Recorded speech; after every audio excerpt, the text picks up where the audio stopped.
So we are in the 10th day of a blockade that is blocking 120,000 people from access to Armenia. This is the Nagorno-Karabakh region, and we've covered this a lot at CBN News, but I want to just go right to you because you are a doctor. You are in the midst of this. You have patients in Armenia. What is going on right now on the ground there?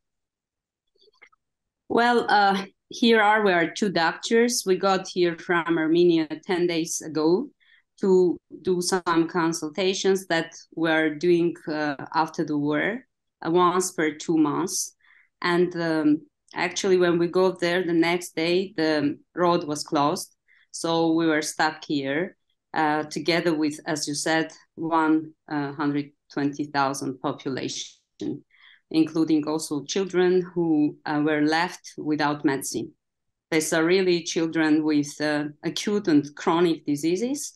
Like I'm a pediatric neurologist. Together with my colleague, we saw many children with epilepsy who have to take anti-seizure drug to get free of seizures.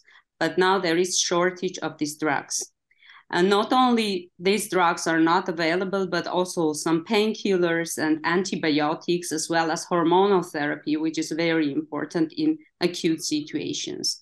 In addition with that, there is shortage of baby formula. So those people, those children who are not breastfed, who are dependent on baby formulas, they are also like left abandoned.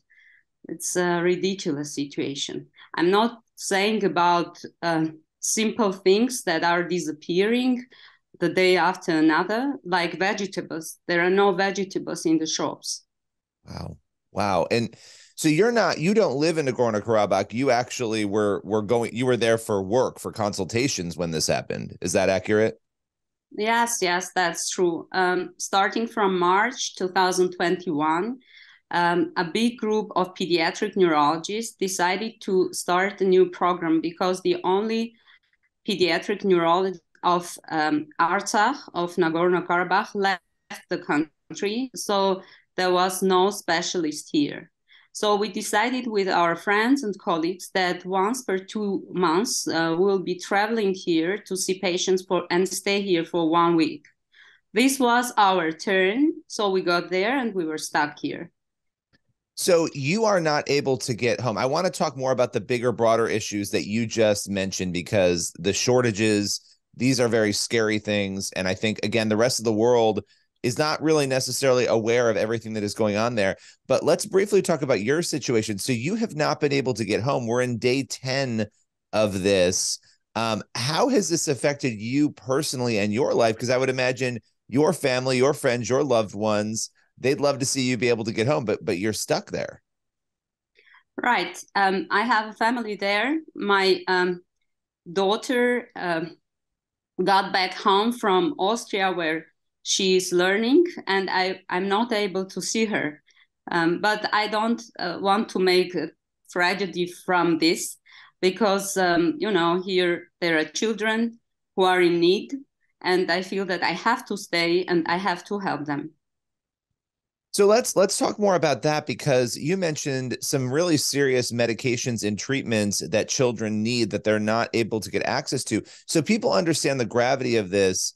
Azerbaijan, some protesters claiming they were environmental protesters from Azerbaijan, blocked this roadway. And this is the only roadway into Nagorno-Karabakh, the only landway into that area. So what you've done is you've cut people off essentially from everything. You mentioned vegetables. I mean, this seems like a potentially deadly situation for people if this is not remedied soon. Would that be an accurate portrayal?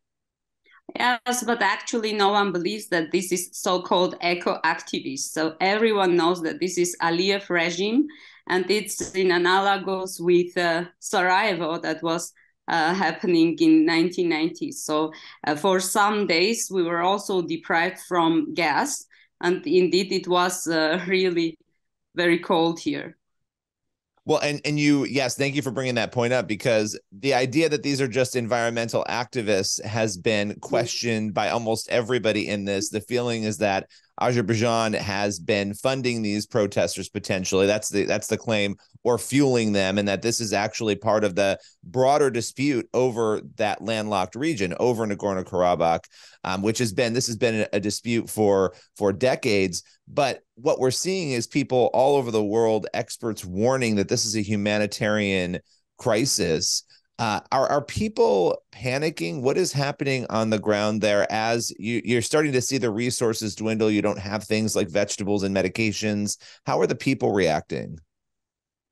Well, he'll be surprised, but people here are very strong, and they got used to this. For so many years, it's happening in this or the other way. So they are strong, and we're strong together. We try to be together, and we try not to pay attention on these things, but just peace. We're very afraid of new war.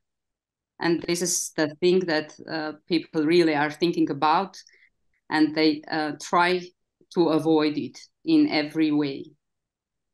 Yeah, and one of the complicated things in this situation is that Russia has been sort of the broker of a lot of trying to keep the peace here, but Russia is obviously very tied up right now with Ukraine, and so there's a lot of conversation about that as well. Is Azerbaijan sort of taking advantage of that situation right now to try to take that land back? I don't know if you want to reflect on that at all as somebody who lives in the region and knows about this. I think when the war ended, local people were really believed Russian peacekeepers, but nowadays the situation is changed. Also taking into consideration Russian-Ukrainian war, Russia became weaker. So I think that even now people do not rely on them anymore. Yeah, and that makes sense when you're looking at what's going on the ground right now, and the fact that this has been able to extend into a 10th day. If Russian peacekeepers are the ones who are supposed to be helping keep that peace, it doesn't seem like that's happening to the level it should be. Obviously, if Nagorno-Karabakh's been cut off again for 10 days. As a doctor, as somebody who's on the ground, and blessings to you for going over there and doing the work that you're doing. I mean, here you are doing good work to help children in this area, and this happens. What is your biggest fear if this continues, if the people are cut off from supplies for more days moving forward? What makes you the most nervous about that?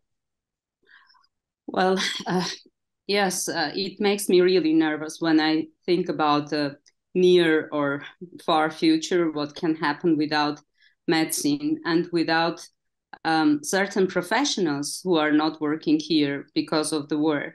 And in case if we have a certain situation where the particular professional is needed and there is no road to transfer this patient to Armenia, that I think it would be a catastrophe.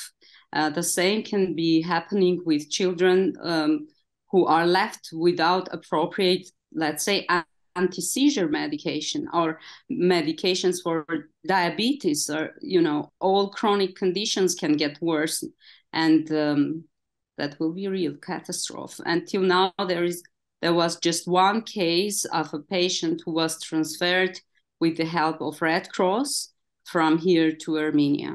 But there was one death in adult hospital. I don't know the details. And in our hospital, because I'm a pediatrician, there is one baby of 4 months who is getting treatment with the help of our Armenian colleagues and also colleagues from diaspora. So if this was before, this child would definitely be transferred to Armenia for better care. Yeah, I mean, I don't know the air situation there in terms of flying in and out. I would imagine that's still possible to do, but so many supplies need to come on the ground. That's how it works. When you're bringing things in mass supply, they come in on the ground. So there are a lot of things that I would imagine our access is cut off. Travel, as you're mentioning, is cut off. And you raised another great point. You know, here you are, you're stuck there, you're trapped there, but there are other people who are not able to get back in, who are professionals in different areas. And so this is a sweeping problem. What would you say, as we round out to a close here, to the outside world, to people who maybe don't know a lot about this situation? What would be your plea to those people? Well, I think people here cannot, people outside of here in the world cannot ignore this situation, because this is a humanitarian catastrophe. There is no air connection as well.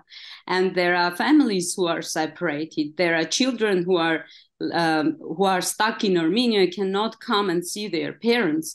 There are professionals, and we see and hear every day, who are now in Armenia, cannot get in. So I think something should be done. It's not possible. There is no time to wait and to allow the next genocide, because this is genocide. This is my opinion. Well, I really appreciate your time, and we'll be checking in with you more as this situation continues. Thanks for joining us today. Thank you very much.